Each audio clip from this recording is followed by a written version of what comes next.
السلام علیکم ورحمۃ اللہ وبرکاتہ۔ بسم اللہ الرحمن الرحیم۔ الحمد للہ وکفی وسلام علی عبادہ الذین اصطفی، اما بعد۔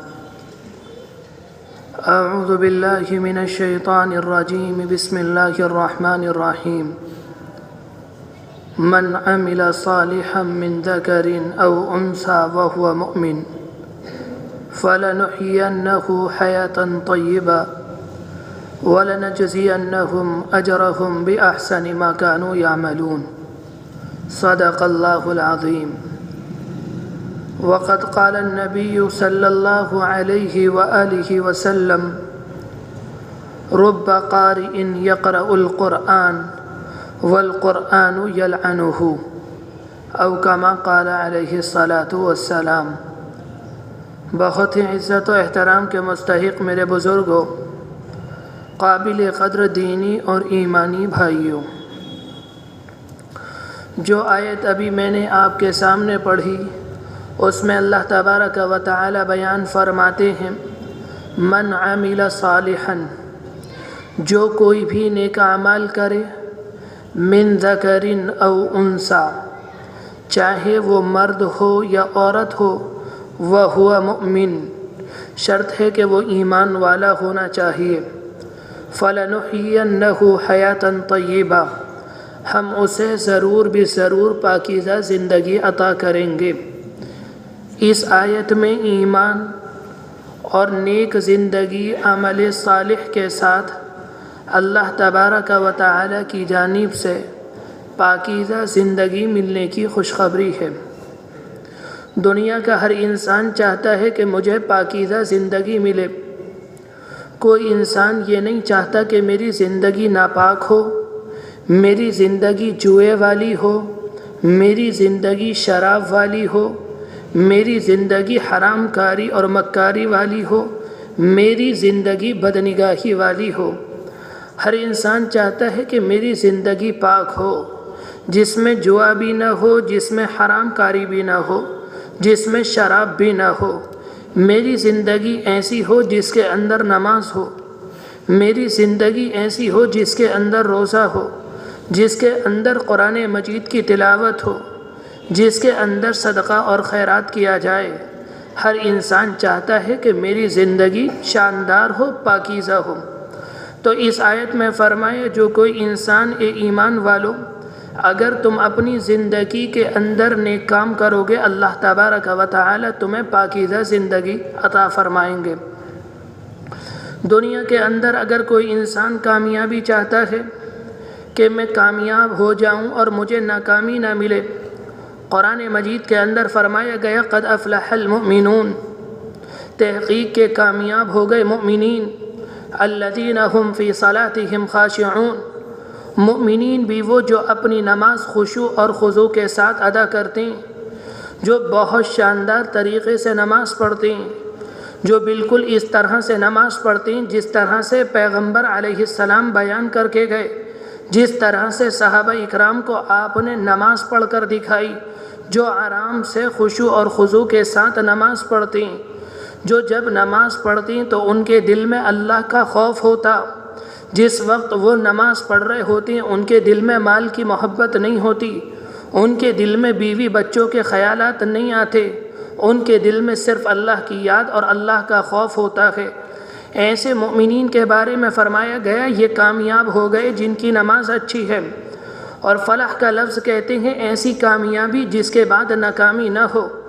ایسی عزت جس کے بعد ذلت نہ ہو۔ اگر دنیا میں کوئی انسان کامیابی حاصل کرنا چاہے، اس کے لیے لمبی چوڑی فیکٹری لگانے کی ضرورت نہیں۔ اگر کامیابی چاہیے تو کامیابی نماز کے ذریعے ملے گی۔ جتنی شاندار تم اپنی نماز کو بناؤ گی، اتنی اچھی اللہ کی طرف سے تمہیں کامیابی مل جائے گی۔ اور فرمایا: اگر کوئی انسان دل کا سکون چاہتا ہے کہ میرے دل سے خوف نکل جائے، میرے دل سے تنگ دلی دور ہو جائے، میرے دل سے بزدلی نکل جائے، میرے دل سے حرص نکل جائے، وہ چاہتا ہے کہ میرے دل میں سکون ہو۔ میرے بزرگوں، سکون لمبے چوڑے کپڑوں میں نہیں ہے، سکون لمبی چوڑی عمارتوں میں نہیں ہے،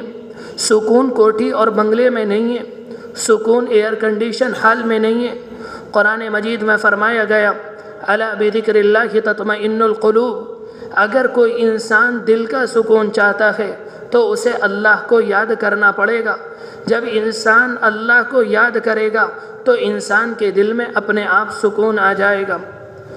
دنیا کے اندر اگر کوئی انسان تقوی اختیار کرنا چاہتا ہے، کوئی انسان متقی بننا چاہتا ہے، کوئی انسان پرہیزگار بننا چاہتا ہے، اس کے لیے لمبے چوڑے نفلوں کی ضرورت نہیں، اس کے لیے پوری زندگی روزہ رکھنے کی ضرورت نہیں، اس کے لیے رات بھر نماز پڑھنے کی ضرورت نہیں۔ اگر کوئی انسان متقی بننا چاہتا ہے اور چاہتا ہے کہ میری زندگی آپ علیہ السلام کے طریقے پر آ جائے، میری زندگی سے بے حیائی نکل جائے، تو اس انسان کو چاہیے کہ وہ روزہ رکھے۔ اس لیے کہ جو انسان روزہ رکھتے ہیں، قرآن مجید میں فرمایا گیا لعلکم تتقون، تاکہ تم متقی بن جاؤ۔ پیغمبر علیہ السلام نے اپنے صحابہ سے فرمایا تھا کہ تمہیں رمضان المبارک کے تو روزے رکھنے، لیکن رمضان المبارک کے مہینے کے علاوہ 11 مہینوں میں ہر مہینے میں کم از کم 3 دن روزہ رکھا کرو۔ آپ نے یہ بھی فرمایا تھا کہ 1 دن روزہ رکھو، 2 دن ناغہ کرو۔ آپ نے ایک صحابی سے یہ بھی بیان کیا تھا کہ 1 دن روزہ رکھو اور 1 دن ناغہ کرو۔ اگر تم ایسا کرو گے تو تم متقی اور تم پرہیزگار بن جاؤ گے۔ جب انسان متقی اور پرہیزگار بن جاتا ہے، انسان کی زندگی سے ناپاکی اور بے حیائی دور ہو جاتی ہے۔ قرآن مجید کی آیت ہے لَفَتَحْنَا عَلَيْهِمْ بَرَكَاتٍ مِّنَ السَّمَاءِ وَالْأَرْضِ، ہم ایسے انسان کے لیے زمین اور آسمان کی برکتوں کے دروازے کھول دیتے ہیں۔ دنیا کا ہر انسان چاہتا ہے کہ مجھے برکت نصیب ہو جائے، میرے بیوی بچوں میں برکت ہو، میرے کھیت کھلیان میں برکت ہو، میرے کاروبار میں برکت ہو، میری عمر میں برکت ہو، میری زندگی میں برکت ہو۔ اگر برکت چاہیے تو برکت ملے گی تقوی والی زندگی میں، اور تقوی والی زندگی انسان کو حاصل ہوگی روزہ رکھ کر۔ جو انسان جتنے زیادہ روزہ رکھے گا اسے تقوی والی زندگی نصیب ہو جائے گی۔ میرے بزرگوں، اعمال کے اندر طاقت ہوتی ہے۔ جس طرح سے ہم یہ سمجھتے ہیں اگر کوئی انسان بجلی کے ننگے تار کو ہاتھ لگائے گا فوراً مر جائے گا، جس طرح سے ہمارا یقین یہ ہوتا ہے اگر کوئی انسان دنیا کا خطرناک زہر پیے گا وہ فوراً مر جائے گا، جس طرح سے میرا یقین ہے کہ میرے سامنے یہ دروازہ ہے، میرے سامنے مسجد کی گھڑی ہے، میرے سامنے مسجد کے پنکھے، میرے سامنے آپ بیٹھے ہوئے ہیں اور میں آپ کے سامنے بیٹھا ہوا ہوں، اس سے زیادہ یقین ہمیں اپنے اعمال کے اوپر ہونا چاہیے کہ اگر ہمارے اعمال اچھے ہوں گے تو ہمیں بدلہ اچھا ملے گا، اور اگر ہمارے اعمال ناپاک ہوں گے، ہمارے اعمال خراب ہوں گے تو ہمیں سزا بھی ویسی ملے گی۔ میرا اور آپ کا یقین ہونا چاہیے کہ جب میں نماز پڑھتا ہوں، جب میں روزہ رکھوں گا، جب میں قرآن مجید کی تلاوت کروں گا، جس موقع پر میں سجدہ اور خیرات کروں گا، ان تمام اعمال کے ذریعے اللہ مجھے جنت دے گا۔ اور اگر میں بد نگاہی کروں گا، میں اپنی زبان سے لوگوں کو تکلیف دوں گا، میں اپنے کانوں سے غلط سنوں گا، میں حرام لوں گا، میں رشوت لوں گا، میں سود لوں گا، اگر ہمارا یقین یہ ہے کہ ان اعمال کے ذریعے اگر میں یہ اعمال کروں گا تو مجھے جہنم ملے گی، اگر انسان کا یقین ہو جائے ان اعمال کے اوپر تو دنیا کا کوئی انسان حرام کاری کی جانب نہیں بڑھے گا، دنیا کا کوئی انسان گناہوں کی جانب نہیں بڑھے گا۔ انسان گناہوں کی جانب اسی وقت جاتا ہے جب اس کا یقین اعمال کی جزا اور سزا پر نہیں ہوتا۔ میرے بزرگوں، قرآن مجید کے اندر فرمایا گیا قد افلح المؤمنون، مومنین کامیاب ہو گئے جو اپنی نماز خشوع اور خضوع کے ساتھ پڑھتی ہیں، جو بہت شاندار طریقے سے نماز پڑھتی ہیں، جو اس طرح سے پڑھتی ہیں جس طرح سے پیغمبر نے بتایا۔ اور اگر مومنین ایسے ہیں جو شاندار طریقے سے نماز نہیں پڑھتے، جو آرام اور سکون سے نماز نہیں پڑھتے، جو پیغمبر کے طریقے کے مطابق نماز نہیں پڑھتے، جو بہت جلدی سے سجدہ اور رکوع کر کے نماز سے فارغ ہو جاتے ہیں، جو یہ سمجھتے ہیں کہ نماز ہمارے اوپر ایک بوجھ ہے اور وہ بوجھ سمجھ کر نماز کو پڑھتے ہیں، قرآن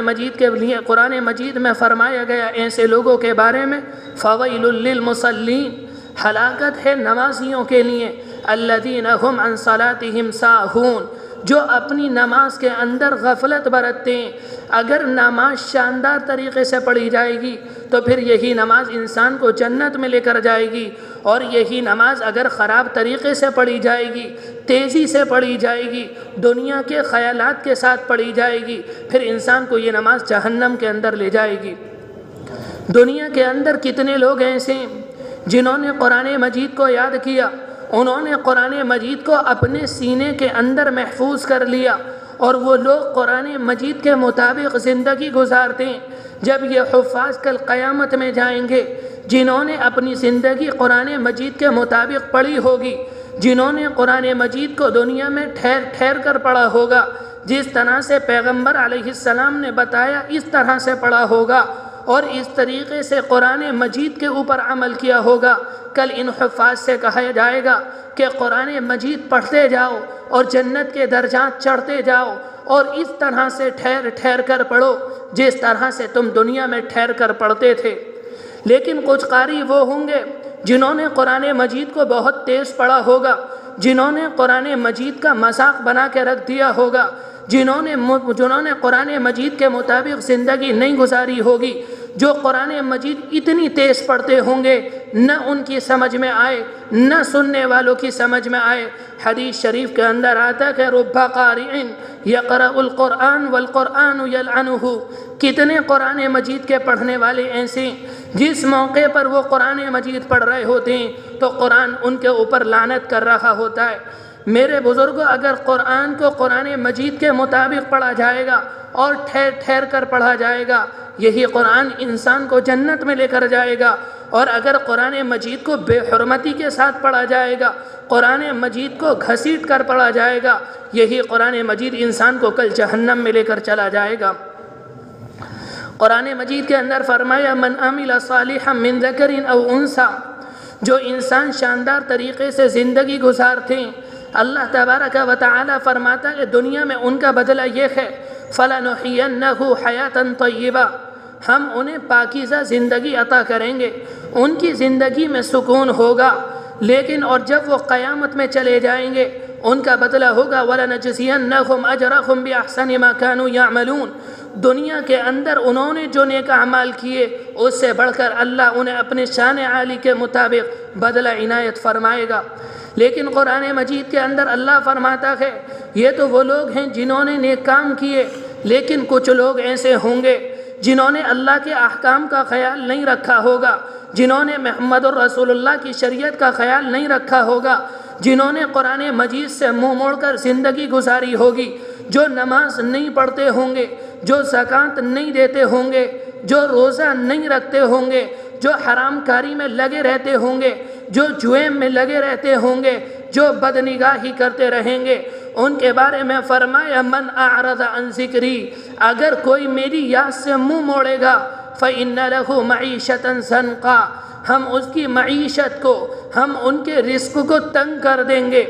اس کا مطلب یہ نہیں ہے کہ اس انسان کا مکان شاندار ہوگا، جیسے ہی وہ انسان گناہ کرے گا فوراً اس کی چھت گر جائے گی۔ اس کا مطلب یہ نہیں ہے کہ اس انسان کی کھیتی شاندار ہوگی، جس موقع پر وہ گناہ کرے گا فوراً اس کی کھیتی تباہ اور برباد ہو جائے گی۔ اس کا مطلب یہ نہیں ہے، اس کا مطلب یہ ہے کہ اللہ اس کی روزی میں سے سکون کو نکال لیں گے اور سکون کی جگہ اس کی روزی میں بے چینی کو بھر دیں گے۔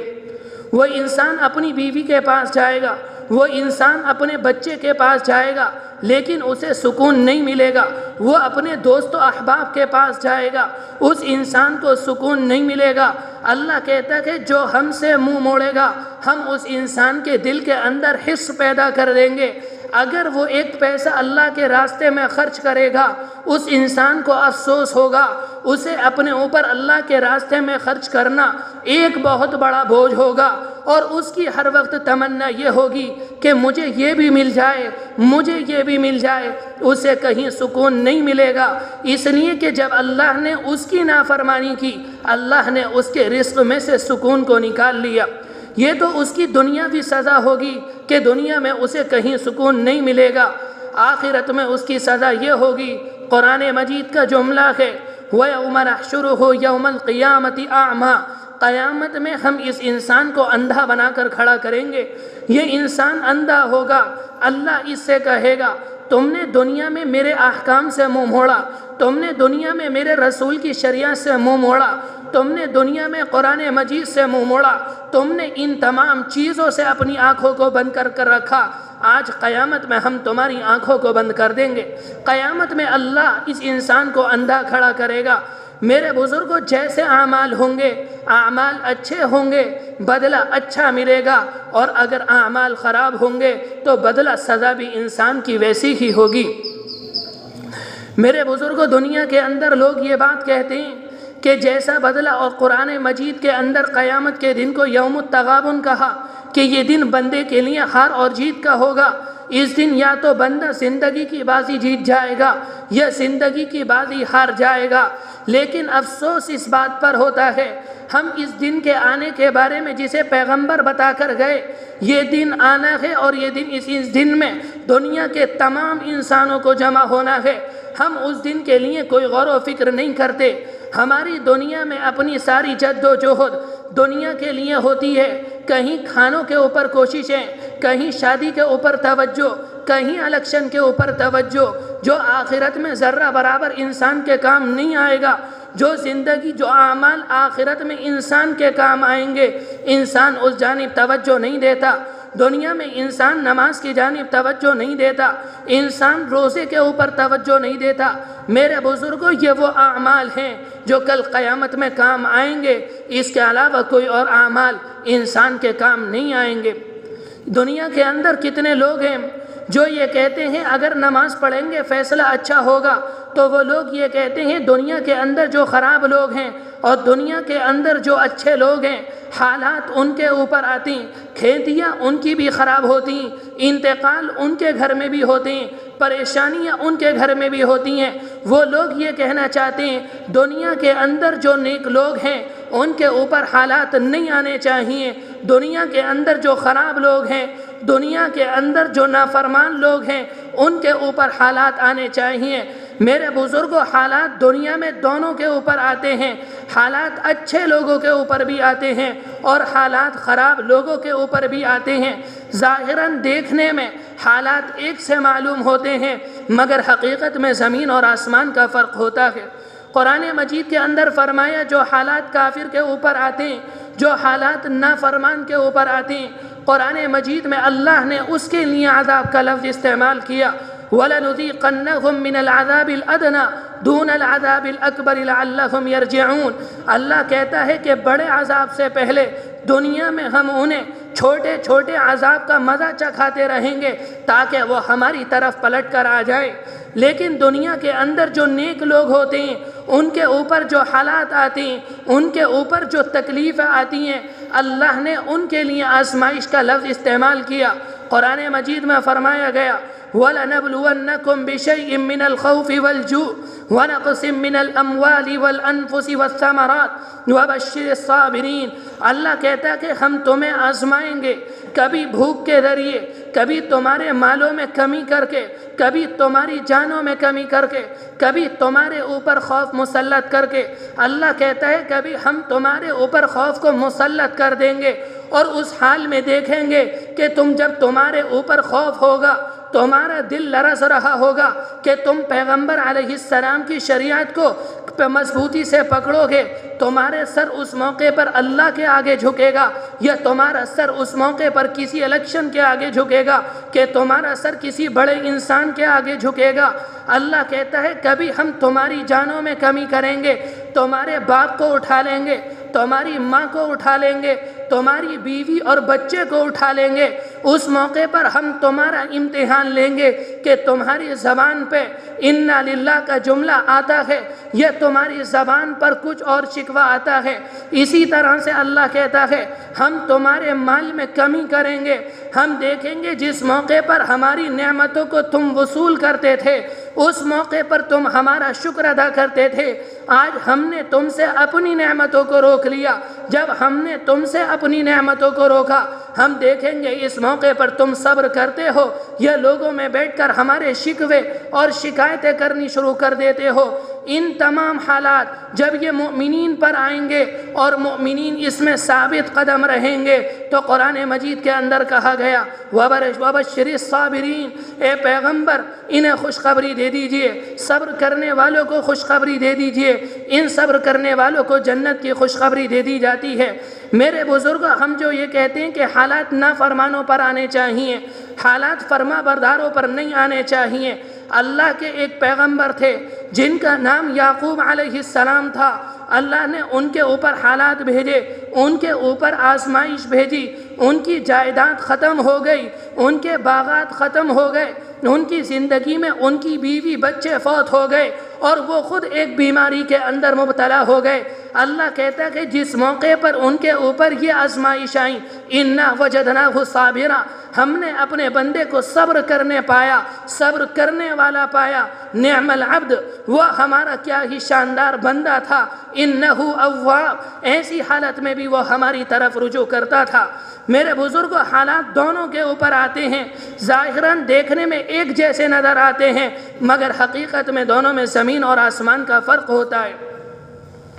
لیکن جب انسان نماز سے کوتاہی کرتا ہے، روزے میں کوتاہی کرتا ہے، قرآن مجید کی تلاوت میں کوتاہی کرتا ہے، قرآن مجید کا جملہ ہے استحوذ علیہم الشیطان، اس انسان کے اوپر شیطان قبضہ کر لیتا ہے، شیطان اس کے اوپر غالب آ جاتا ہے۔ پیغمبر علیہ السلام نے بیان کیا تھا کہ جس موقع پر تم کھانے بیٹھتے ہو شیطان تمہارے ساتھ کھانے میں شریک ہوتا ہے۔ آپ نے بتایا تھا اگر تم بغیر بسم اللہ کے کھانا کھاؤ گے شیطان تمہارے ساتھ کھانا کھائے گا۔ آپ نے بتایا تھا اگر بسم اللہ پڑھ کر کھانا کھاؤ گے شیطان تمہارے پاس سے اٹھ کر چلا جائے گا۔ اگر ایک انسان نے کھانا کھایا اور بغیر بسم اللہ کے اس نے کھانا کھایا، اس کھانے کے ذریعے انسان کے اندر جو طاقت آئے گی وہ طاقت انسان کو بدنگاہی پر آمادہ کرے گی، وہ طاقت انسان کو غلط سننے پر آمادہ کرے گی، وہ طاقت انسان کے دل کے اندر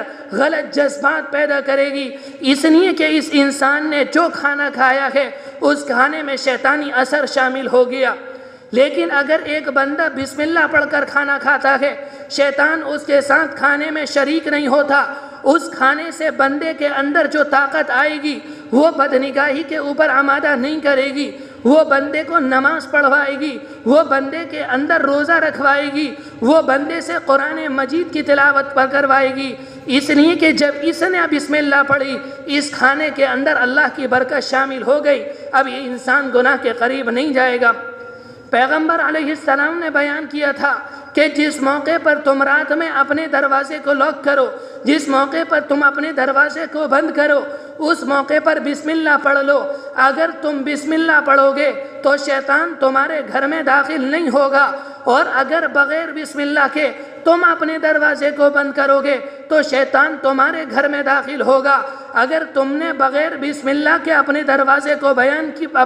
اپنے دروازے کو بند کیا، جس موقع پر تم بستر پر لیٹو گے تمہیں درود شریف یاد نہیں آئے گا، تمہیں استغفار یاد نہیں آئے گا، تمہیں کلمہ طیبہ یاد نہیں آئے گا، تمہارے دل کے اندر غلط جذبات آئیں گے، تمہیں رات کے اندر ناپاک خواب دکھیں گے، تمہیں تہجد کی توفیق نہیں ہوگی، تمہیں فجر میں اٹھنا تمہارے لیے مشکل ہوگا، اس لیے کہ شیطان تمہارے گھر میں آ گیا۔ آپ نے بیان کیا تھا اگر ایک انسان بسم اللہ پڑھ کے اپنا دروازہ بند کرتا ہے تو شیطان اس گھر میں نہیں جاتا، اس انسان کو سونے سے پہلے وضو کی توفیق ملتی ہے۔ جس موقع پر وہ بستر پر جاتا ہے، جس موقع پر اپنے بستر پر لیٹتا ہے اسے درود شریف یاد آتا ہے، وہ استغفار پڑھتا ہے، وہ کلمہ طیبہ پڑھتا ہے، اسے رات میں گندے خواب نہیں آتے، اس انسان کو تہجد کی توفیق ہوتی ہے اور اس انسان کے لیے فجر پڑھنا آسان ہوتا ہے۔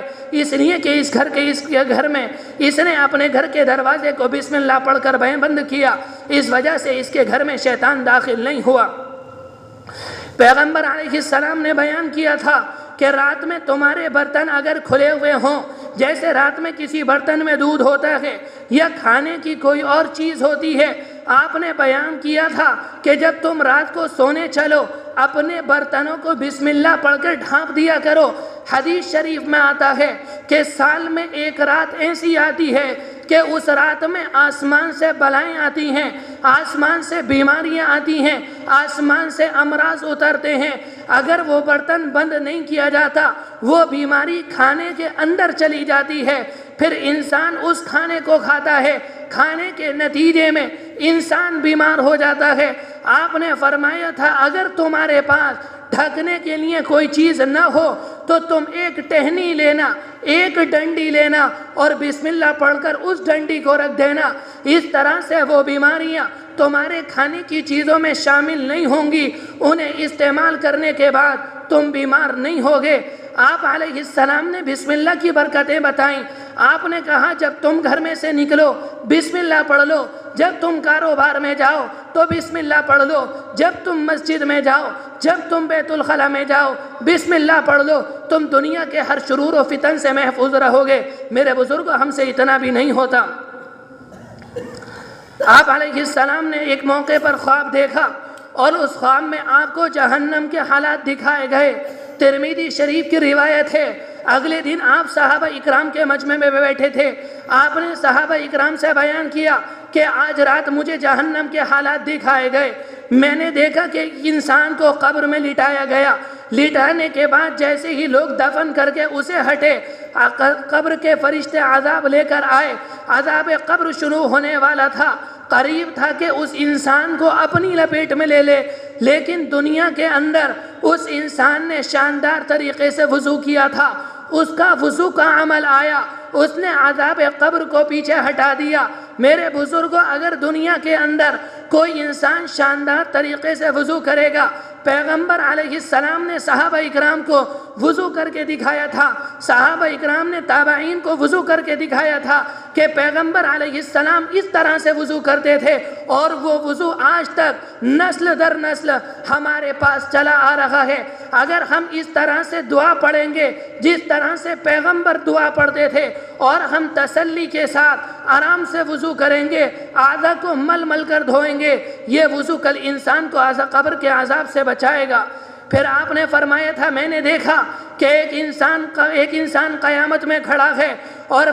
عذاب کے فرشتے اس انسان کی طرف بڑھے۔ آپ نے بیان کیا کہ اس انسان نے دنیا میں شاندار طریقے سے نماز پڑھی تھی، اس انسان کا وہ عمل آیا، اس عمل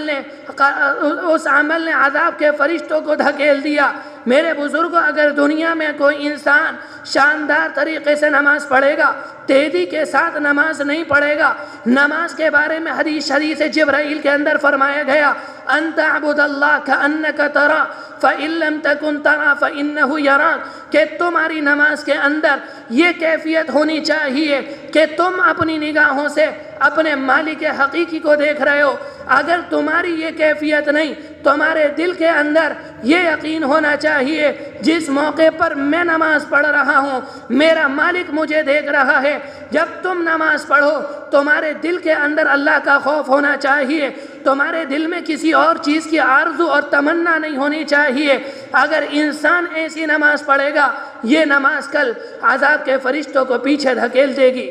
آپ علیہ السلام نے صحابہ اکرام سے بیان کیا کہ میں نے دیکھا کہ انسان قیامت میں کھڑا ہے، اسے بہت زیادہ پیاس لگ رہی ہے، وہ پیاس کی وجہ سے تڑپ رہا ہے، قریب ہے کہ پیاس کی وجہ سے اس کی جان نکل جائے، مگر وہ انسان دنیا میں روزہ رکھتا تھا، اس کے روزے کا عمل آیا، اس نے اس کی پیاس کو دور کر دیا۔ میرے بزرگوں اگر کوئی انسان کل قیامت کی پیاس سے بچنا چاہتا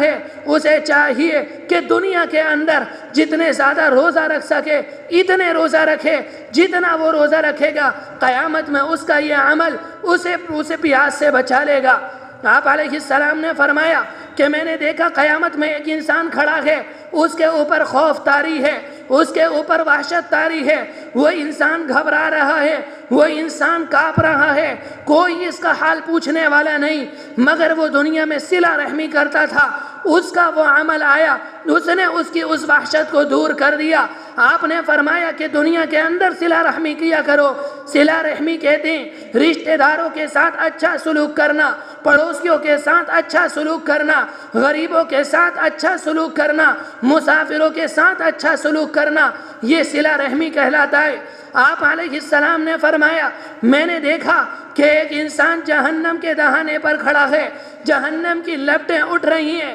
قریب ہے جہنم کی لپٹیں اس کے چہرے کو جھلسا کر رکھ دیں، مگر وہ انسان دنیا میں صدقہ کرتا تھا، دنیا میں خیرات کرتا تھا، اس کا وہ عمل آیا، وہ جہنم اور اس کے درمیان آڑ بن گیا، اس کے اس عمل نے اسے جہنم کی آگ سے بچا لیا۔ آپ نے صحابہ اکرام سے بیان کیا تھا کہ اللہ کی راہ میں صدقہ دیا کرو، چاہے درہم سے دو یا دینار سے دو یا کپڑوں سے دو یا جوں سے دو یا کھجور سے دو۔ آپ نے فرمایا تھا اگر تمہارے پاس اللہ کی راہ میں خرچ کرنے کے لیے آدھی کھجور ہو، تم اس آدھی کھجور کو اللہ کی راہ میں خرچ کر دو۔ اسی طرح آپ نے صحابہ اکرام سے معلوم کیا تم میں سے کون اس بات کو پسند کرتا ہے، تم میں سے کون ہے جو دوسرے کے مال سے محبت کرتا ہے؟ صحابہ اکرام نے کہا اے اللہ کے رسول، ہر انسان کو اپنے مال سے محبت ہے، کوئی کسی دوسرے کے مال سے محبت نہیں کرتا۔ آپ نے اس موقع پر فرمایا تھا انسان کا اپنا تو وہ ہے جو اس نے اللہ کے راستے میں خرچ کر دیا، جو اس نے اللہ کے راستے میں خرچ نہیں کیا وہ اس کا نہیں ہے، وہ تو اس کے وارثوں کا ہے۔ تمہارا اللہ کے رسول نے فرمایا تھا تمہارا اپنا مال وہ ہے جو تم اللہ کے راستے میں خرچ کر دو۔ جو انسان آج اللہ کے راستے میں خرچ کرے گا، یہ صدقہ، یہ خیرات انسان کو جہنم کے عذاب سے بچا لے گا۔ آپ علیہ السلام نے فرمایا کہ میں نے دیکھا ایک انسان ہے وہ جہنم میں گرنے کے قریب ہے، لیکن وہ دنیا میں اللہ کا خوف کھاتا تھا، وہ دنیا میں اللہ سے ڈرتا تھا، وہ دنیا میں اللہ کے ڈر کی وجہ سے حرام کاری نہیں کرتا تھا، وہ اللہ کے خوف کی وجہ سے بدنگاہی نہیں کرتا تھا، وہ اللہ کی خوف کی وجہ سے رشوت نہیں لیتا تھا، وہ اللہ کے خوف کی وجہ سے سود نہیں لیتا تھا، وہ اللہ کے خوف کی وجہ سے عبادات کرتا تھا، وہ نماز کرتا تھا، وہ نماز پڑھتا تھا، وہ روزہ رکھتا تھا۔ خوف خدا کا عمل آیا، اس کے اس عمل نے اسے جہنم میں گرنے سے بچا لیا۔ آپ علیہ السلام نے فرمایا میں نے دیکھا ایک انسان ہے وہ پل صراط کے اوپر جا رہا ہے، وہ بہت تیزی سے جانا چاہتا ہے لیکن پھسل کر گر جاتا ہے اور ڈرتا ہے کہیں ایسا نہ ہو میں کٹ کے جہنم میں چلا جاؤں۔ وہ بہت زیادہ گھبرا رہا تھا، مگر وہ دنیا میں میرے اوپر درود شریف پڑھتا تھا، یہ درود شریف کا عمل آیا، اس نے تیزی سے اس کا پل صراط پار کرا دیا۔ آپ نے فرمایا تھا کہ تم دنیا میں کثرت سے مجھ پر درود شریف پڑھا کرو، اگر تم مجھ پر کثرت سے درود شریف پڑھو گے تو پل صراط پہ آسانی کے ساتھ گزر جاؤ گے۔ میرے بزرگوں، اس دنیا کے اندر کتنے انسان ہیں جو کہتے ہیں نماز سے کچھ نہیں ہوتا، جو کہتے ہیں صدقے سے کچھ نہیں ہوتا، جو کہتے ہیں روزے سے کچھ نہیں ہوتا۔ میرے بزرگوں، اگر کل کامیابی ملے گی انسان کو، اگر کامیابی ملے گی اسی روزے کی وجہ سے ملے گی، اسی صدقے کی وجہ سے ملے گی، اگر جنت ملے گی انہی اعمال کی وجہ سے ملے گی۔ اگر انسان کے اعمال خراب ہوں گے، انسان نے نماز نہیں پڑھی ہوگی، انسان نے روزہ نہیں رکھا ہوگا، انسان نے بدنگاہی کی ہوگی، اللہ اس انسان کو اٹھا کر جہنم میں ڈال دے گا۔ میرے بزرگوں، آپ علیہ السلام نے فرمایا تھا جب بندہ گناہ کرتا ہے اور گناہ کرنے کے بعد اس کا انتقال ہو جائے اور وہ گناہ پہ اپنی توبہ بھی نہ کرے،